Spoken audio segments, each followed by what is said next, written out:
신약성경 요한복음 제4장 23절부터 24절 말씀까지입니다. 신약 요한복음 4장 23절과 24절, 우리 두 절의 말씀을 한 목소리로 읽겠습니다.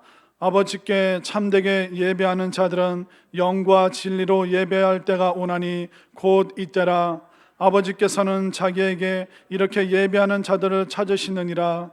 하나님은 영이시니 예배하는 자가 영과 진리로 예배할지니라. 아멘. 이제 윤서태 선교사님 나오셔서 예배는 감격과 위로입니다 라는 제목으로 말씀 전해주시고 또 인도 선교 이야기 또 얘기해 주실 텐데, 우리 큰 박수로 우리 선교사님 모시겠습니다.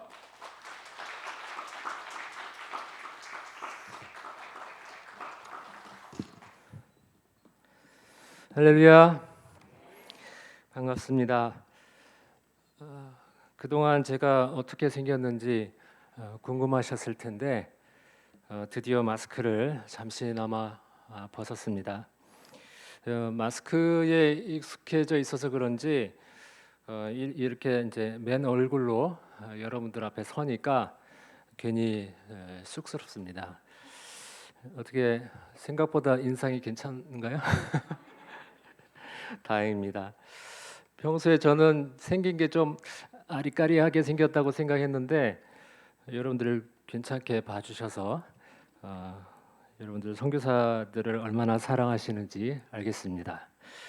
여러분들도 눈빛으로만 봐도 여러분들 참 따뜻하시고 근사하게 보입니다.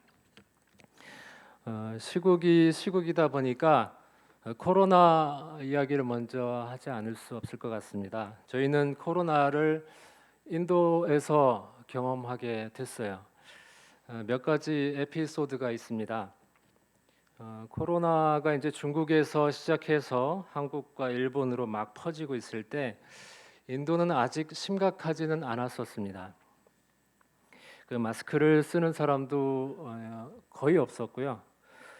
그런데 이제 제 생김새가 중국 사람처럼 보이니까 괜히 죄인이 된 것처럼 또 그 코로나 바이러스 유포자인 것처럼 눈치가 보였습니다.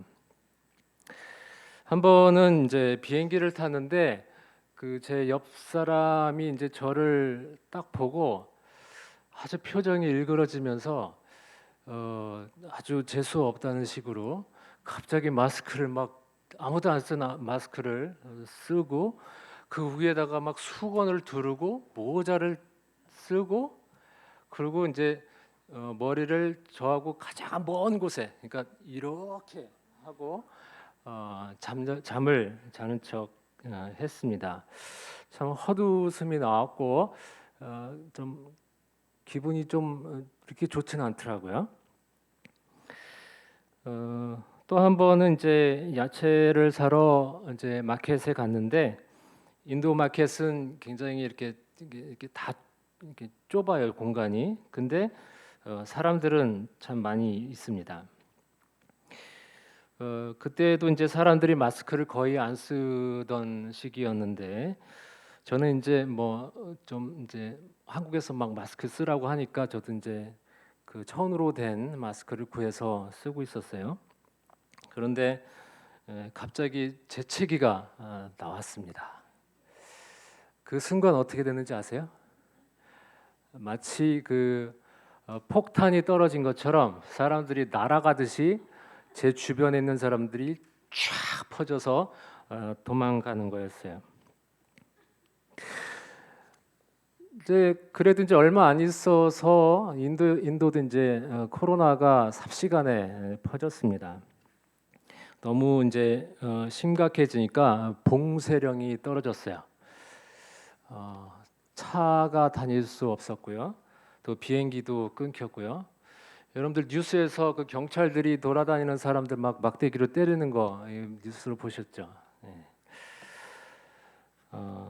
이제 식료품을 사러 동네에 있는 가게만 걸어서 가는 것만 허용이 됐었습니다. 뭐 생산도 중단되고 공급도 멈췄으니까 이제 가게에 있는 물건들도 금방 동이 나버렸어요. 제일 중요한 거는 이제 식료품인데 야채 같은 것들도 이제 날씨가 더우니까 금방 시들어 버리고 막 썩기 시작했습니다. 그래도 뭐 굶을 수 없으니까 그 중에서 괜찮은 것만 골라서 사다가 먹으면서 몇 달을 그렇게 살았습니다.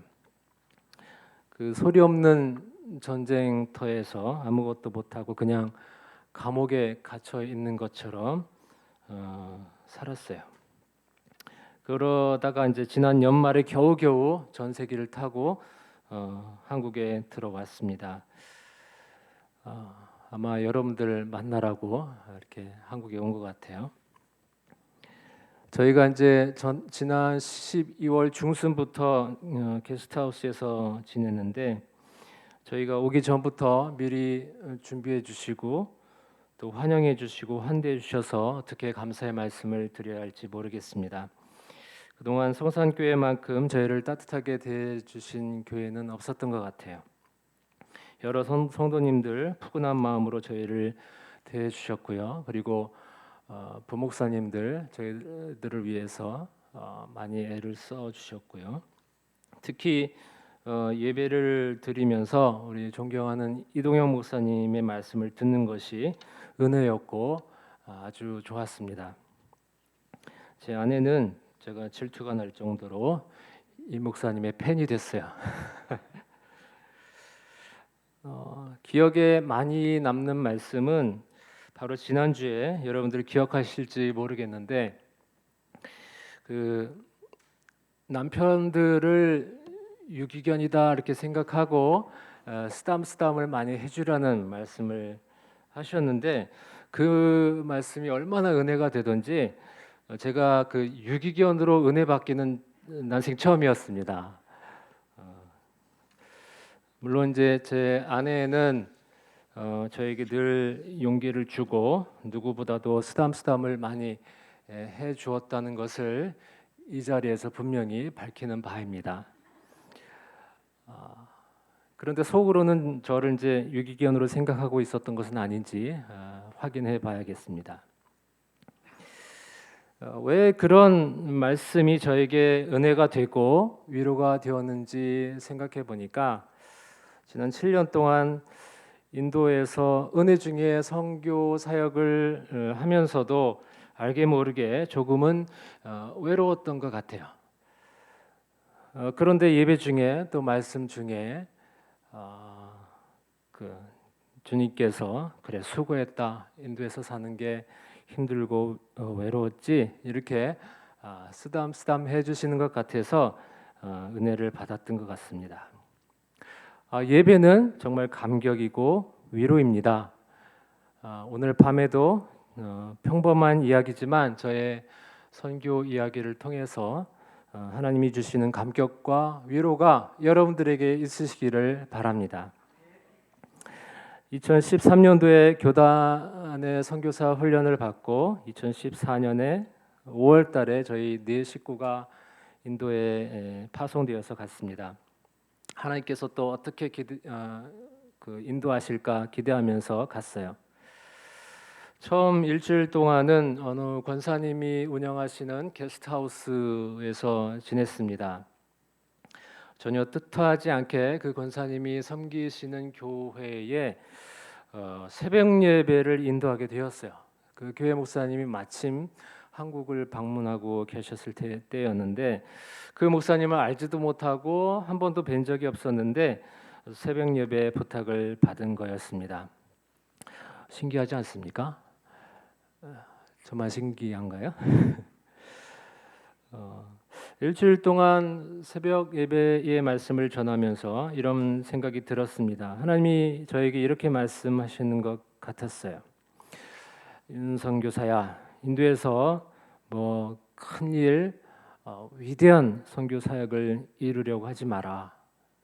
네가 어디를 가든지 무엇을 하든지 제일 중요한 것은 예배이고 말씀이고 기도하는 것이란다. 그렇습니다. 제일 중요한 것은 예배이고 말씀이고 기도입니다. 예배하는 자로서 또 말씀을 가진 자로서 말씀대로 살고 기도자로 사는 것이 제일 중요합니다. 이것이 기본이고 이런 기본이 더욱 튼튼해져야 할 때입니다.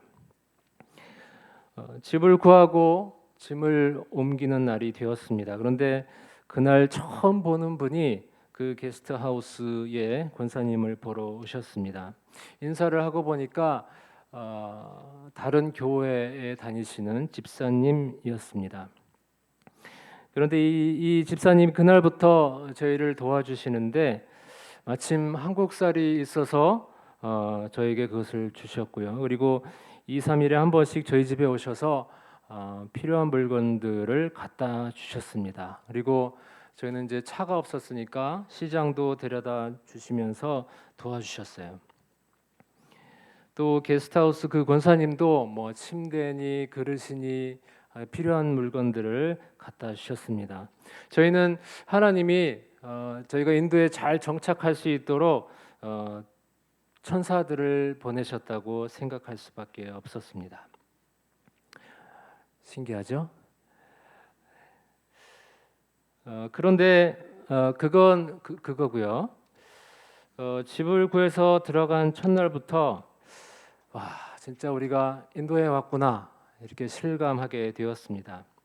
그 게스트 하우스에서 지낼 때는 이제 에어컨이 있어서 시원하게 지냈는데 그 집에는 에어컨이 없었습니다. 한밤중인데 너무 더웠고요. 덥다 보니까 그 천정에 달려 있는 그 선풍기 큰 선풍기를 가장 세게 틀어놨는데 그래도 너무 더웠어요. 저희가 이제 인도에 간 때가 5월 달이었는데 알고 보니까 1년 중 가장 더운 때였습니다. 제가 살고 있는 데는 이제 인도의 그 남쪽 지방 첸나이라는 곳인데 여기에는 이제 세 계절이 있습니다. 우선 이제 여름이 있습니다. 그 낮 기온이 한 32도, 33도, 34도 정도 되는데 이런 계절이 한 4개월 정도 있습니다. 이 여름이 지나면 어떤 계절이 올까요? 가을요? 이 여름보다 더 더운 여름이 옵니다. 40도에 가까운 여름이 오는데 이것도 한 4개월 정도 지속이 되고 그 더 더운 여름이 지나면 뭐가 올까요? 이제 알아채셨네. 더 더운 여름이 옵니다. 40도가 넘는데 여러분들 40도 넘는 기온 한번 경험해 보시면 뭐라고 해야 되죠? 아마 숨이 넘어가실 거예요. 이게 이제 3월, 4월, 5월, 6월 달이에요. 가장 더울 때 갔던 거죠. 이때가 되면 뭐 집안에 이 물건들이 다 데펴집니다. 뭐 식탁, 냉장고, 뭐 책상 이런 것들이 뜨뜻하게 덮여져요. 저희를 또 정말 놀라게 했던 것은 이제 모기였습니다. 자는 둥 마는 둥 이제 아침이 돼서 일어나 보니까 모기장에 모기들이 그 수백 마리가 다닥다닥 붙어서 우리를 째려보고 있었어요. 날씨가 너무 더우니까 이제 창문을 열어놓고 잤는데 깨보니까 이 한국에서 온 아주 새로운 피맛 향을 맡아서 그런지 그 동네에 있는 모기들이 다 몰려들어서 그 목장에 붙어서 우리를 째려보고 있었던 거였습니다. 왜 이렇게 선교지에 하나같이 이렇게 모기들이 많은지 모르겠어요.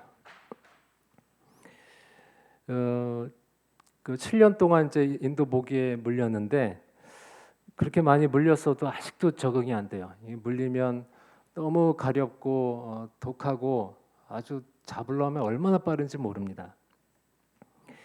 그래서 이제 저희는 좀 예민해가지고 뭐 방에 모기장 치는 것은 기본이고 책상 위에도 모기장을 치고 또 식탁 위에도 모기장을 치고 그렇게 살았습니다.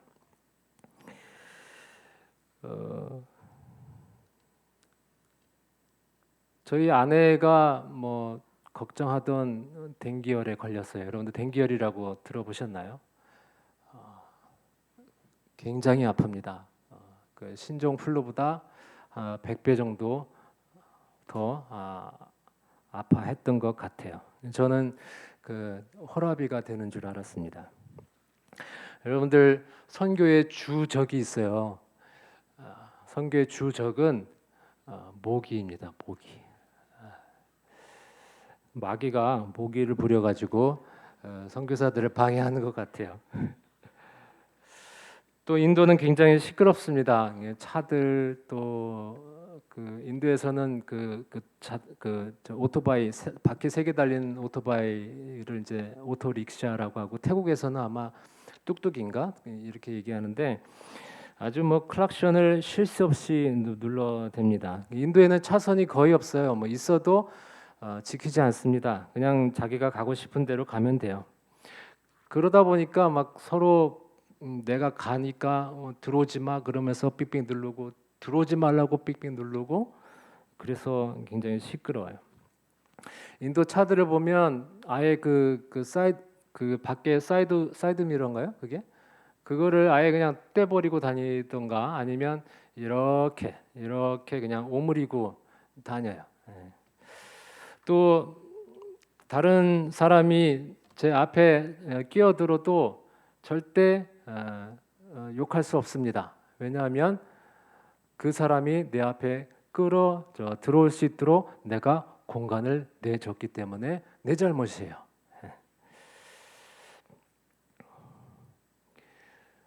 또 전기 사정이 너무 안 좋았습니다. 지금은 많이 좋아졌지만 2014년도만 해도 하루에 아마 2시간 정도씩은 꼭 나가 버렸습니다.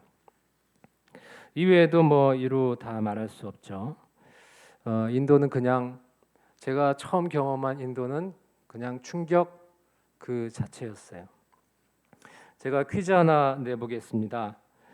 제가 인도에 가기 전에 사전에 인도가 그런 나라였다는 것을 알았다면 제가 갔을까요? 안 갔을까요? 안 갔죠, 그죠? 네, 안 갔죠. 누구한테 물으니까 갔을 거예요 그러더라고요. 믿음이 되게 좋으신 분이셨는데, 근데 이런 생각을 하면서 깨달은 것이 하나 있었습니다. 어느 날 기도하는 중에 예수님께서 이렇게 말씀하시는 것 같았어요. 네가 그렇게도 싫어하는 그런 세상에 내가 온 거야. 바로 너를 구원하기 위해서 말이야. 이런 생각이 들은 다음부터는 저는 뭐 더 이상 불만을 가질 수가 없었습니다. 모르고는 이제 갈 수가 있어요, 그죠? 그러나 알고서도 가기는 조금 어렵습니다. 예수님은 이 세상이 어떤 세상인지 알고 계셨을 거예요. 이 세상은 죄악으로 가득 찬 세상입니다. 우상들로 가득 찬 세상입니다. 율법주의로, 귀복주의로, 물질주의로, 탐욕으로, 불신앙으로, 불순종으로 예수님을 거부할 세상이었습니다. 온갖 수모와 비난을 함께 예수님을 결국은 죽일 세상이라는 것을 아셨습니다. 그러니까 오실 이유가 전혀 없는 그런 세상이었어요. 그럼에도 불구하고 그런 세상에 오셨다는 말씀입니다. 왜냐하면 예수님은 저와 여러분들을 사랑하시고 우리를 구원하시기 원하셨기 때문입니다. 아멘.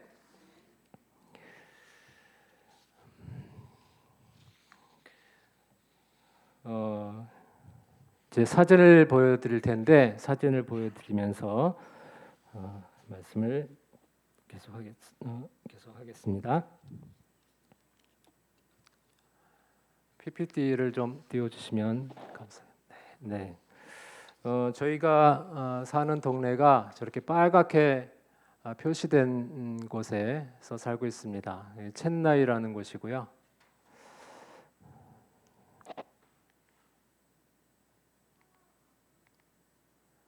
예.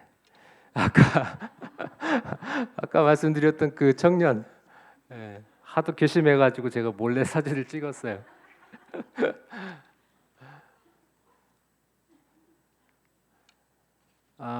제가 사역하고 있는 그 신학교입니다. 학교 이름은 마드라스 테올로지컬 세미나리 앤 칼리지라고 하고요. 저 정면으로 보이는 데가 학생들이 살고 있는 기숙사입니다. 그리고 여기 옆에 오른쪽에 보이는 건물이 2층은 채플이고 1층은 식당입니다. 그리고 여기가 이제 학생들이 모여서 공부하는 강의동이고요. 잘 안 보이는데 그 교실 안에서 사진을 찍은 거고요. 예, 저희 학생들, 제자들입니다.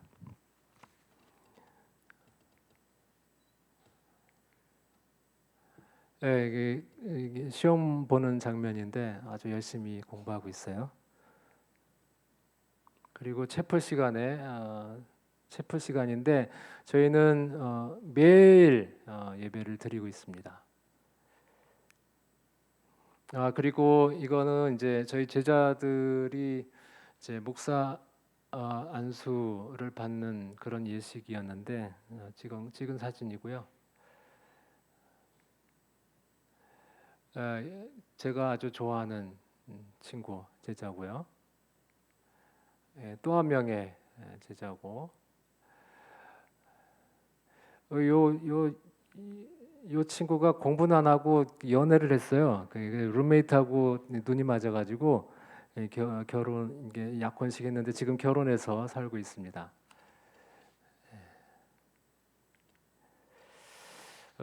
지금 보신 것처럼 이제 저의 주요 선교 사역은 그 신학교에서 학생들을 가르치는 사역입니다. 저희 신학교는 우리 성결교회 뿌리가 동양선교회인데 저희도 그 동양선교회의 선교사들이 인도에 가서도 선교를 했어요. 그래서 그 선교의 결과로 인도 성결교회가 생겼고 그 메인 신학교입니다. 제가 사역하는 데가 인도 전역에 한 10개 정도 되는 그 신학교와 성경학교가 있고요. 그리고 이제 저기 사진에는 안 보이는데 총회 본부도 인도 성결교회의 총회 본부도 함께 있습니다. 현재 한 130여 명이 공부하고 있고 또 뭐 이렇게 인터넷으로 이런 또 석사과정, 박사과정 합하면 한 300명 정도 되는 학생들이 공부하고 있습니다. 인도는 뭐 외국인들이 뭐 개종 활동이라든가 선교 활동을 하는 게 금지되어 있어요.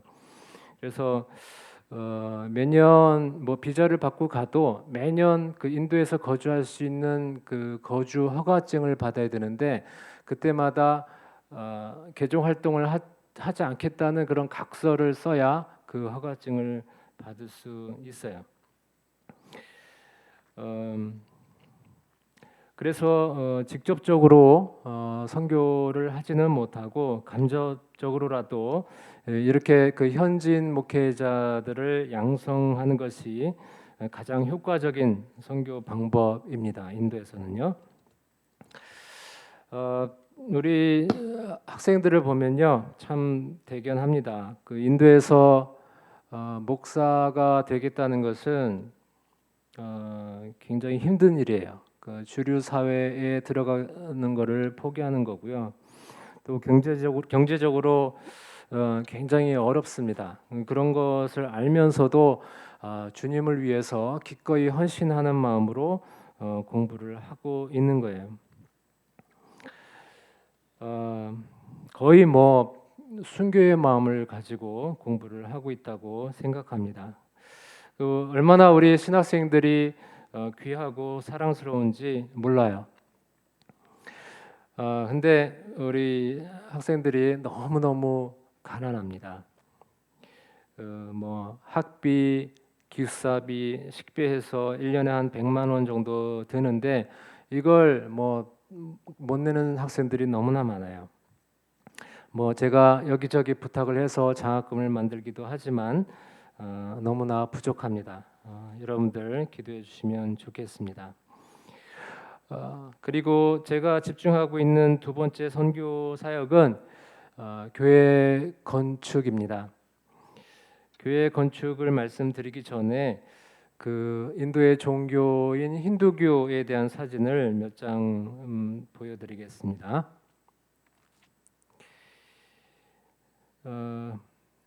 이게 인도에는 저렇게 저기 신들을 조각해 놓은 탑인데 저렇게 많습니다.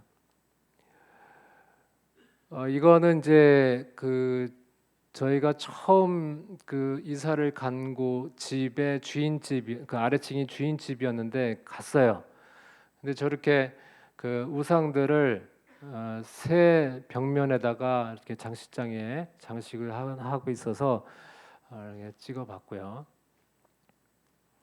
저게 이제 제일 높은 애들이에요. 그 신들 중에서 제일 높은 애들이고, 그다음에 이 코끼리 신인데 이름은 가네시라고 하고요. 사람들이 굉장히 좋아합니다. 저 신이 불을 가져다 준다고 생각하기 때문에 굉장히 좋아하고, 요거는 이제 원숭이 신인데 이름은 하누마입니다. 이 신은 이제 자동차를 타 보면 저게 이제 차 안에 이렇게 달려 있어요. 그러니까 아마 안전하게 지켜준다고 생각을 하는 것 같아요. 저렇게 신도 있고요.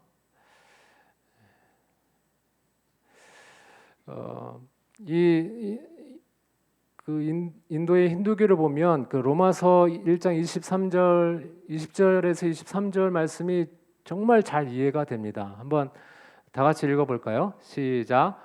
창세로부터 그의 보이지 아니하는 것들 곧 그의 영원하신 능력과 신성이 그가 만드신 만물에 분명히 보여 알려졌나니 그러므로 그들이 핑계하지 못할지니라. 하나님을 알되 하나님을 영화롭게도 아니하며 감사하지 아니하고 오히려 그 생각이 허망하여지며 미련한 마음이 어두워졌나니 스스로 지혜 있다 하나 어리석게 되어 썩어지지 아니하는 하나님의 영광을 썩어질 사람과 새와 짐승과 기어다니는 동물 모양의 우상으로 바꾸었느니라. 인도의 힌두교는 정말 문제입니다. 여기 힌두교 신자 없으시죠? 힌두교는 정말 역겹습니다. 그 인도 사람들은 이 힌두교 신자들은 아침 저녁으로 이제 집에서 이제 뿌자라고 하는데 예배 비슷한 것을 이제 합니다. 근데 그 아주 역겨운 냄새의 향을 피워요. 근데 재밌는 것은 아까 그 신들을 보여드렸잖아요. 그 이 신들이 좋아하는 냄새가 각각 달라요. 그러니까 이 신은 이런 향을 좋아하고 뭐 이런 식입니다. 근데 하나같이 냄새가 아주 역겹습니다. 굉장히 골치가 아프고 그래요. 그리고 굉장히 이제 주변에 신전들이 많으니까 그 아주 이상한 그 노래 같은 거를 막 크게 틀어놓습니다. 이런 힌두교 때문에 정말 그 골치가 아프고 영적으로 아주 그 다운이 돼요. 그래서 굉장히 한동안 힘들었는데 그러던 중에 그 이제 한인교회에서 한 6개월 한인교회를 다니다가 이제 이제 현지인 사역에 집중하기 위해서 이제 현지인 교회를 갔는데 그때 예배를 드리면서 얼마나 감동이 밀려오는지 막 가슴이 벅차서 견딜 수가 없었습니다. 지금 보신 것처럼 밖을 보면 인도의 거의 모든 사람들이 저런 우상에 사로잡혀가지고 있는데 그 중에서도 이 분들이 이 복음을 듣고 변화되어서 하나님께 예배를 드리고 있다는 것이 그런 것들을 보면서 너무나 감격스러웠어요. 정말 위로가 되었습니다. 힘이 되었어요. 하나님은 역시 이런 암울한 인도 땅에서도 저보다 앞서서 일하고 계신다는 생각을 했습니다. 이러한 역사가 인도에서 계속 일어나고 있어요. 그 증거 중에 하나가 바로 교회 건축입니다. 사진을 다시 보여주세요. 예, 저렇게 교회를 짓는 모습이고요. 참 희한한 게 막 차를 타고 한 10시간, 12시간을 가서 막 시골 같은데 이렇게 막 들어가고 또 들어가도 저렇게 사람들이 있어요. 교인들이 있습니다. 예, 다른 장소의 사진이고요.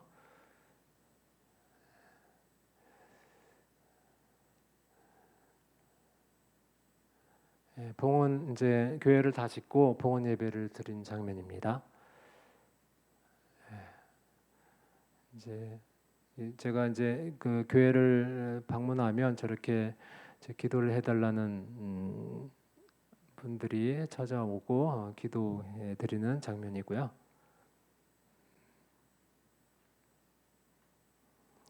많이 보던 사람이네요.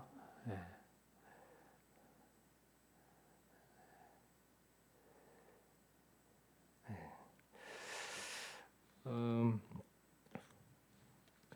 그 교회 건축을 조금 부정적으로 생각하시는 분들도 있는데 인도의 경우는 좀 다르다고 생각합니다. 저희 같은 경우는 그 땅까지는 사주지 않아요. 돈이 너무 많이 드니까. 그래서 교인들이 있고 담당 목회자가 있고 또 교회를 지을 땅은 있지만 교회 건물을 지을 수 없는 그런 여력이 없는 데에만 교회 건축을 도와주고 있습니다.